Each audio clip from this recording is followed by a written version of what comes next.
پہلی بات تو یہ ہے کہ اقدامات اٹھانے کے لیے مجھے کہا تھا، آپ کو نہیں کہا تھا. جو مجھے کہا تھا تو میں نے اقدامات اٹھائے ہوئے ہیں، ٹھیک ہے. اور وہ اقدامات میں نے اٹھا کے آپ کے سامنے پچھلے کافی ٹائم میں نہیں ہوئے، اور جو ایک دو ہوئے بھی ہیں تو آپ یہ بھی سمجھیں یہاں پر بڑی کلیئرٹی کے ساتھ کہ اس میں کاپٹر ڈرون کے ذریعے میرے ڈپٹی کمشنر کے گھر پہ، میرے اے سی کے گھر پہ، میری چیک پوسٹوں پر دہشت گردوں نے بھی حملہ کیا ہے، وہ بھی ڈرون حملہ تھا. تھانوں پہ انہوں نے بھی حملہ کیا ہے، وہ بھی ڈرون حملہ تھا. اب ڈرون حملہ فورس کی طرف سے ہوتا ہے، آرمی کی طرف سے یا دہشت گردوں کی طرف سے؟ پہلے تو آپ کو یہ پتا ہونا چاہیے کہ کیا کس نے ہے. باقی جو عمران خان نے اقدامات دیے تھے اس کے مطابق ہم نے اس کے اوپر بات چیت کی ہے کہ ہم اس چیز کے بغیر اب کریں گے، یہ چیز قابل قبول نہیں ہے. اور اس کے بعد کافی ٹائم ہو گیا ہے، جو اقدامات مجھے دیے تھے آپ کو نہیں، اس کے اوپر میں نے اسی طرح عمل کیا ہے. ٹھیک ہے سر؟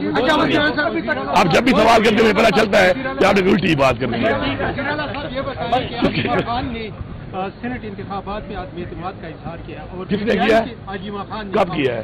اچھا ایسا ہے، میری بات سنو. اب میں سیکرٹری جنرل کو کہا ہے کہ یہ پارٹی کے عمران خان کا یہ کامیاب امیدوار نہیں ہے. ٹھیک ہے، میری عرض یہ ہے عمران خان کو مجھے تو ملاقات انہوں نے چھوڑی نہیں. ٹھیک ہے، عمران خان سے جن لوگوں کی ملاقات ہوئی ان میں دو لوگ تھے، ایک بیرسٹر سیف، ایک ظہیر ایڈوکیٹ جو عمران خان کے لیڈ وکیل ہیں اور پنجاب سے ان کا تعلق ہے. ان دونوں سے تصدیق کرنے کے بعد پارٹی نے وہ جو نام تھے شارٹ لسٹ نام تھے، یہ پہلے بھی یہی نام تھے، آپ کو پتہ ہونا چاہیے. میں ایک دفعہ ریپیٹ کر دیتا ہوں کلیئرٹی کے لیے. اب کسی کی کسی سے بنتی نہ ہو، کوئی کسی ایجنڈے پہ ہو تو اس کا تو میرے پاس جواب ہے نہیں. اس سے پہلے عمران خان نے جو الیکشن نہیں ہوا تھا اس وقت جو لسٹ عمران خان صاحب نے فائنل کی تھی تو اس میں 1 2 3 4 5 میں دوبارہ ریپیٹ کر دیتا ہوں. 1 پہ تھا مراد سعید جنرل پہ، 2 پہ تھا فیصل جاوید، 3 پہ تھا مرزا آفریدی، 4 پہ تھا عرفان سلیم، 5 پہ تھا نور اللہ قادری صاحب.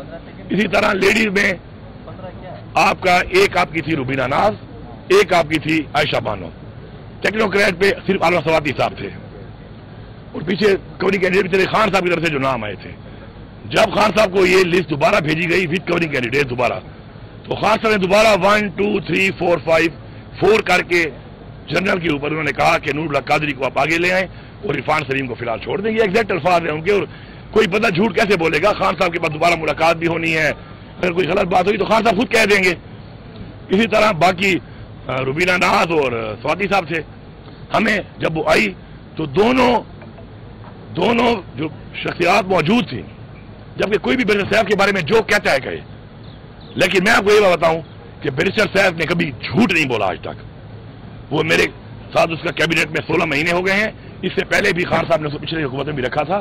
میں نہیں سمجھتا کہ بیرسٹر صاحب کبھی بھی جھوٹ بولے گا عمران خان کے حوالے سے. ساتھ میں ایک اور بندہ بھی موجود تھا جس کا نام تھا ظہیر ایڈوکیٹ. تصدیق ہونے کے بعد وہ ناموں کو ہم نے الحمدللہ عمران خان کے مطابق جو انہوں نے کہا تھا ہم نے ان کو الیکٹ کروا دی ہے. اور یہ ہماری بہت بڑی جیت ہے. پوری پارلیمنٹ نے ایک تاریخ آج پختونخوا میں ایک تاریخ ہم نے بنائی ہے کہ بغیر خرید و فروخت کے پہلی دفعہ سینٹ کا الیکشن ہوا ہے. ساتھ ساتھ ایک الیکشن ہمارا ضمنی ہونا ہے، اس میں انہوں نے کہا مشال یوسف زئی کا، ان کا 31 کو الیکشن ہے، وہ بھی کاغذات جمع ہے، ان کا الیکشن بھی ہوگا. اب کل کا بتاؤں آپ کو، مسئلہ یہ ہے کہ جو لوگ باتیں کرتے ہیں نا کہ جی خان کا بیانیہ صحیح طرح باہر نہیں آتا، شاید اب وہ لوگ ہی خان کا بیانیہ صحیح باہر نہیں چھوڑ رہے. انگلیاں اٹھانا آسان ہے، خود اپنے عمل کو ٹھیک کرنا چاہیے.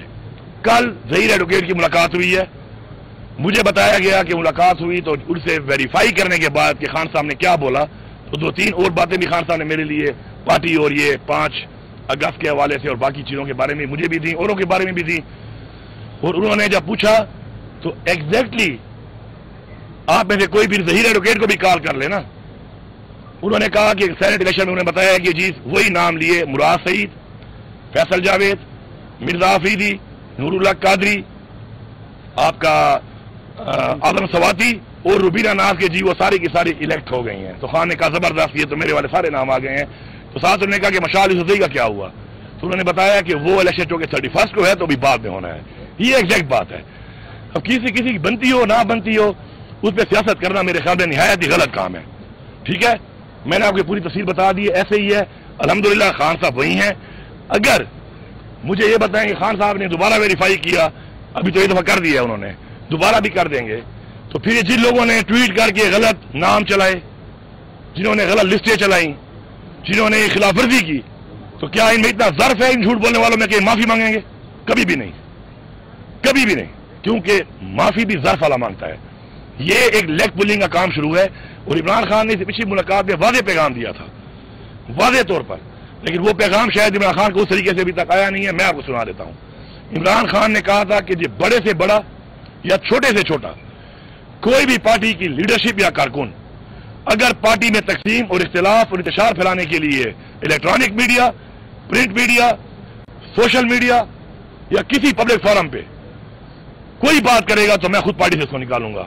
یہ پیغام عمران خان کا کوئی نہیں پہنچاتا پھر، تاکہ ان لوگوں کو لگام ڈلے کہ بھائی متحد ہو جاؤ۔ عمران خان کہہ رہے ہیں یونٹی، اور متحد ہو جاؤ، اور یہ جو اپنے ذاتی کسی کے جو اپنے ایجنڈے ہیں یا ذاتی کسی کی لائک ڈس لائکس ہیں وہ ختم ہو، وہ تو کوئی نہیں بتا رہا۔ پھر ایک نئی بات ڈیلی آ جاتی ہے۔ میرے لیے عمران خان کا حکم بس ایک فائنل چیز ہے، جب عمران خان کا حکم آ گیا اس حکم کے مطابق میں نے عمل کرنا ہے اس کے اوپر، اور میں نے کیا ہے الحمدللہ، اور میں کھڑا ہوں، آج بھی اس بات پہ کھڑا ہوں، کل بھی کھڑا ہوں، پرسوں بھی کھڑا ہوں، جواب دہ ہوں۔ لیکن جن لوگوں نے یہ شیطانی کی، اگر ثابت ہوا کہ عمران خان کا یہ حکم تھا، پھر ان لوگوں سے ضرور سوال کرنا اور پہچان لینا ان کو کہ پارٹی میں انتشار سے نہیں پھیلا رہے، یہ پارٹی کے غدار ہیں سارے۔